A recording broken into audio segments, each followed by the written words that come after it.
네, 오네커의 당잠사입니다. 당신이 잠든 사이 전해진 소식들 확인해 보시죠. 어제 예고해드린 대로 전 세계 이목은 파월 의장 입에 집중이 됐습니다. 워싱턴 경제클럽에 참석해서 대담을 나눴는데 왜 여기에 다 집중을 할까? 사실 FOMC 같은 그런 큰 공식석상은 아니지만 왜 이렇게 여기에 주목을 할 수밖에 없었나? 이런 의문이 좀 들으셨을 겁니다. 그 이유는 간략하게 한 줄로 정리하면 혹시 마음 바뀌었을까 봐 이지 않을까 싶습니다. 지난 2월 FOMC 때 이제 말씀을 드린 것처럼 그때 시장이 환호했던 키워드는 disinflation이라는 단어가 처음 공식석상에서 등장했다는 점입니다. disinflation이라는 거는 이제 올라가던 물가가 꺾이기 시작했다 이 발언인데 물론 앞으로 좀 더 봐야겠지만 지금 물가가 꺾였다라는 단어가 공식 석상에 등장했다. 여기에 이제 시장 환호하기 시작한 모습이었습니다. 물론 이제 피봇은 아니고 데이터 보면서 앞으로 금리 상승을 결정할 거다 이런 코멘트 같이 내놨지만요. 그런데 이게 며칠 뒤에 고용 보고서 발표되고 나서 시장 그때부터 막 빠지기 시작했는데 그 이유는 말씀을 드렸습니다만 고용 데이터 예상했던 것보다 뜨거워도 너무 뜨겁고 견조해도 너무 견조한 그런 모습, 실업자도 많이 나오지 않고 특히 서비스 물가 걱정이 되는 이 서비스 부문의 고용도 굉장히 강하다는 것을 여기에서 이제 확인을 하실 수 있습니다. 그러면서 이거 말고 이거 긴축 강화 우려로 파월 의장이 맘 바꾸는 거 아닌가? 이런 내용이었습니다. 그런데 결론부터 말씀을 드리면 변하지 않은 파월의 태도를 여기에서 확인해 볼 수 있습니다. 이렇게 대담 자리였고요. 칼라일 대표가 이제 질문을 던지면 여기에 이제 파월 의장이 답변하는 그런 방식이죠. 이제 고용 지표에 대해서 한 얘기 주고받다가 질문을 하지 않을까 이렇게 생각했는데 첫 질문부터 직구로 1월 고용 데이터 어떻게 보셨습니까? 놀라지 않으셨습니까? 이렇게 질문을 하더라고요. 그 답변은 아주 원론적이었습니다. 흔들리지 않고 이렇게 답변을 했는데 연준 예상보다 고용이 강하긴 했다. 연준의 예측은 지표에 따라서 변동 가능한 부분이고 사실 연준은 미리 공개되기 전에 이런 고용 데이터 받아보기도 한다. 이런 내용도 슬며시 흘렸습니다. 추가 금리 인상이 적절하고 디스인플레이션도 재확인하는 발언을 했습니다. 여기까지 이제 나왔을 때 미증시가 급등하는 모습이 갑자기 나왔는데요. 근데 이제 해석의 여지가 좀 남아 있잖아요. 추가 금리 인상도 해야 되고 데이터에 따라서 우리가 어떻게 태도를 취할지 모른다. 이런 이제 여지에 대해서 해석이 이제 분분하면서 갑자기 시장이 출렁하는 모습이 나오기도 했습니다. 근데 말씀을 드렸지만 앞서서 이제 발표된 1월 고용 데이터는 워낙 이제 계절 조정이나 인구 조정 때문에 예측치와 격차가 좀 많이 나기 때문에 이 데이터보다 다음 발표되는 고용 데이터 혹은 다음 주에 발표되는 소비자 물가지수 CPI가 더 중요하다고 말씀을 드렸습니다. 사실 이렇게 되면 좀 피곤하지만 시장이 당분간은 지표에 조금 더 의존적인 성향을 보이지 않을까라는 부분도 염두에 두셔야겠습니다. 장중의 흐름 갈짓자 행보였습니다. 나스닥이 디스인플레이션 그동안 고용 데이터에 대해서 우려했던 부분이 약간 희석되면서 급등을 하면서 1% 올랐다가 갑자기 해석의 여지가 있다 하면서 이제 급락했다가 다시 이제 틀어 올리는 모습이었습니다. 두 가지 상방 압력에 힘이 있었는데 한 가지는 이제 앞서 말씀드린 것처럼 원론적 태도 FOMC랑 다를 게 없다 이런 부분 확인이었고요. 또 한 가지는 오픈 AI에 대한 인공지능 기대감이었습니다. 보시면 굉장히 특이한 부분이 금리는 올라갔거든요. 2년물 국채금리나 10년물 국채금리 장중에 이거보다 더 올랐습니다. 플러스를 보였고 CME 페드워치상 보면 어제 이제 보여드린 데이터보다 확실히 더 많이 상방 베팅이 늘어나고 있음을 확인해 보실 수 있습니다. 최종 금리는 5.25%에 쫙 지금 맞춰져 있고요. 바로 5월에 베팅 비율이 70%로 확 올라갔습니다. 금리에 대한 압박이 있으면 나스닥 지수가 좀 덜 올라야 되는데 이 3대 지수 가운데 나스닥 지수의 상승폭이 가장 컸죠. 2% 가까이 급등하는 모습이었습니다. 그 이유 가운데 하나가 앞서 이제 말씀드린 AI라는 키워드였다라는 부분 참고해 보실 수 있습니다. 지금 AI 언급에 대한 빈도에 따라서 간밤 주가의 탄력이 갈렸다라는 부분 확인해 보실 수 있는데요. 알파벳이 AI 빈도 이제 언급을 굉장히 많이 했고요. 구글이죠. 메타, 마이크로소프트의 언급 빈도도 높습니다. 근데 보시면 애플이나 아마존의 빈도가 잡히지 않았죠. 그래서 이 세 기업은 간밤 뭐 4% 이렇게 급등을 했는데 아마존은 약보합에 맞췄습니다. 이 홀로 마이너스 0.18% 마무리가 됐습니다. 요거 제외하면 나머지 뭐 AI에 대한 기대감이 특히 많았었던 종목 위주의 탄력도가 강했다는 거 확인해 보실 수 있고요. AI와 엮이면서 또 반도체가 날아오르는 모습이었습니다. 그리고 국제유가가 올라가면서 이 에너지 섹터가 이 강한 상승세를 시원했고 지수 기여도 측면에서는 에너지 반도체가 굉장히 크게 지수를 끌고 가는 측면이 있었습니다. 그 밖에 여행 컨텐츠, 게임, 메타버스 테마가 같이 상승세를 시원했습니다. AI에 대해서 이야기를 나눠보겠습니다. 간밤 마이크로소프트에서 오픈 AI 검색 서비스를 공개했는데 이게 큰 화제가 되고 있습니다. 관련 내용들 쭉 정리를 해봤고요.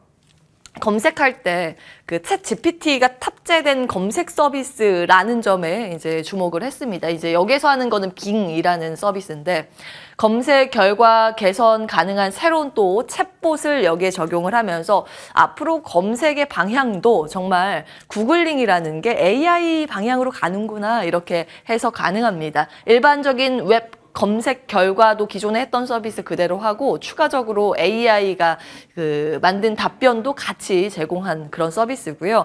이거는 향후 주요 일정 어제 나온 내용들 정리를 해봤는데 현지 시간 기준입니다. 이제 어제 구글에서 람다 기반의 대화형 AI 바드라는 서비스를 공개했죠. 그리고 나서 이제 간밤 여기에서 미디어 행사 개최 예정이었는데 여기에서 챗GPT 관련 이야기를 조금 흘리지 않을까 했던 추측했는데 이것보다 더 구체화된 계획들을 발표를 했습니다. 앞으로 구글 또 행사가 있고 마이크로소프트나 바이두 그리고 네이버 등등에서도 출시나 혹은 그에 대한 언급, 행사 일정이 쭉 잡혀 있습니다. 올해 상반기 안에 이런 것들이 계속 이제 아마 기사화가 될 텐데요. 여기에 등장하는 종목들이 간밤 다 올랐습니다. 바이두라는 기업도 우리나라 이제 네이버 같은 기업인데 중국의 대표적인 플랫폼 서비스 기업입니다. 여기도 10% 이상 급등을 했죠. 그래서 아무래도 이제 이 키워드의 주목도가 우리가 좀 놓칠 수 없기 때문에 그런 측면에서 투자의 아이디어 쭉 정리를 해봤습니다. 생성형 인공지능에 이유 있는 돌풍이라는 부분 먼저 체크를 해보시면 왜 이렇게 주목을 받을 수밖에 없을까라는 관점 알고 계시겠지만 유저 100만 명까지 걸린 기간이 넷플릭스가 1278일이면 챗GPT는 단 5일 만에 돌파를 했고 플랫폼별로 1000만 사용자 달성에 걸린 시간 넷플릭스 9년 걸린 걸 챗GPT는 40일에 끝냈습니다. 그리고 각종 빅테크 기업들, 대형 IT 기업들이 컨퍼런스 콜에서 AI를 다 언급하는데 이 빈도수가 갑자기 이번 컨퍼런스 콜에 확 뛴 것을 확인해 보실 수 있습니다. 우리나라 기업도 여기에 포함이 되죠. 자, 산업의 구조를 알아야 돈이 보인다라는 관점에서 여러 가지 이제 레포트들 정리하고 마무리를 지을까 하는데 크게 한 세 가지 부분입니다. 첫 번째 파운데이션 모델과 두 번째 어플리케이션, 세 번째 이제 인프라 구축 여기에 따라서 이제 엮여 있는 기업들이 갈리게 되는데요. 파운데이션 모델이라고 하면 원재료가 굉장히 중요합니다. IP가 이제 게임에서 중요하듯이 이런 원재료 빅데이터를 가지고 있는 기업들의 기술력이 아마 앞으로 부각이 될 텐데 물론 돈이 정말 많이 필요합니다. 막대한 비용이 가지고 있는 기업이 유리하겠지만 꼭 막대한 비용만 가지고 있다고 성공할 확률이 높느냐? 이건 또 아니라는 이야기가 굉장히 많죠. 특별한 기술력이 필요하기 때문에 이것의 조합이 있는 기업으로 추려가야 할 필요가 있겠고요. 어플리케이션 측면에서는 여기가 이제 가장 경쟁이 치열할 것으로 관측이 되는데요. 소위 이제 하이 리스크 하이 리턴이라는 쪽이 이 부분이라고 합니다.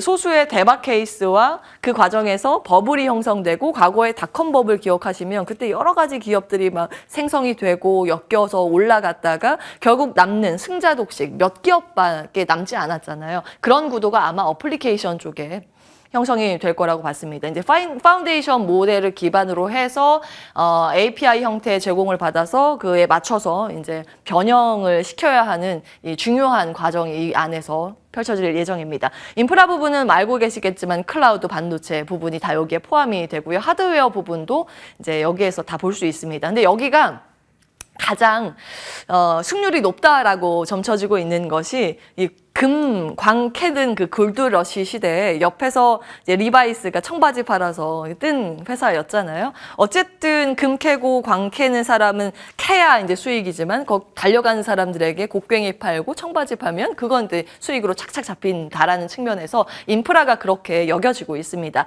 뭐 마이크로소프트, 구글, 아마존 등이 이제 인프라의 구축에 들어가고 있고요. 반도체 쪽은 아무래도 엔비디아 언급이 굉장히 많습니다. 그 인공지능 트레이딩을 위한 반도체는 또 그 암산하고 연산하는 작용에서 가속화를 시킬 수 있는 GPU가 필요하다는 그런 측면에서 이야기가 많이 되고 있습니다. 참고해 보시기 바라겠고요. 삼성증권의 레포트 투자 전략 측면에서 정리해 봤습니다. GPT 이 약자에 대해서 쭉 정리를 했고 제너레이티브라는 사전 훈련된 자연어 처리 모델인데 이걸 좀 쉽게 풀어서 아래에다 정리해 봤습니다. 넓은 인공지능을 지향하면서 인간 소통을 위해서 조금 더 자연스럽게 자연어와 데이터에 학습시킨 모델로 알아서 자기가 이제 공부를 해서 거기에 맞춰서 적합한 그 답변을 도출해내는 그런 과정들. 이 생성형 인공지능이라고 하는데 그 관련 기업 선별 조건 첫 번째, 두 번째, 세 번째 삼성증권에서는 이야기를 하고 있습니다. 같이 좀 참고해 보시기 바라겠고요. 앞서서 이제 세 가지 키워드와 거의 이제 궤는 비슷합니다. 종목이 궁금해하실 것 같은데. 삼성증권에서 관심권에 두고 볼 기업들을 이렇게 꼽아서 쭉 정리를 했더라고요. 그런데 이거 한 2주 전에 기억하실 거예요. 1월 26일 당잠사에서 이 인공지능 챗 GPT가 앞으로 어떤 경로를 통해서 우리에게 이제 가시적인 성과를 나타낼 수 있는 확률이 높은가, 어떤 산업이 그 키를 쥘까라는 고민에 바로 이제 떠오르는 단어들, 반도체, 플랫폼, 통신, 그때 이제 말씀을 드렸습니다. 당시에는 관련해서 기업 분석 레포트가 나오진 않아서 나중에 나오면 소개해드리겠습니다 하고 마무리를 지었는데 나왔더라고요. 전략들 쭉 참고해 보시기 바라겠고요. 오픈 AI가 챗 GPT 지금 3.5 버전을 하고 있는데 여기 이제 비상장이기 때문에 상장 위주로 보면 미국은 앞서 말씀드린 것처럼 마이크로소프트, 알파벳, 엔비디아가 해당이 되고 중국은 바이두라는 지금 이제 AI를 시작하겠다고 컨퍼런스 콜에서 밝힌 이 기업 주목도가 조금 올라가고 있고요. 국내는 아무래도 이제 언어의 진입 장벽이 한국어라는 특수성으로 해외 기업들이 오기가 쉽지 않다라는 측면에서 언어 모델을 많이 가지고 있는 플랫폼 단연 뭐 네이버가 되겠죠. 카카오도 포함이 되고요.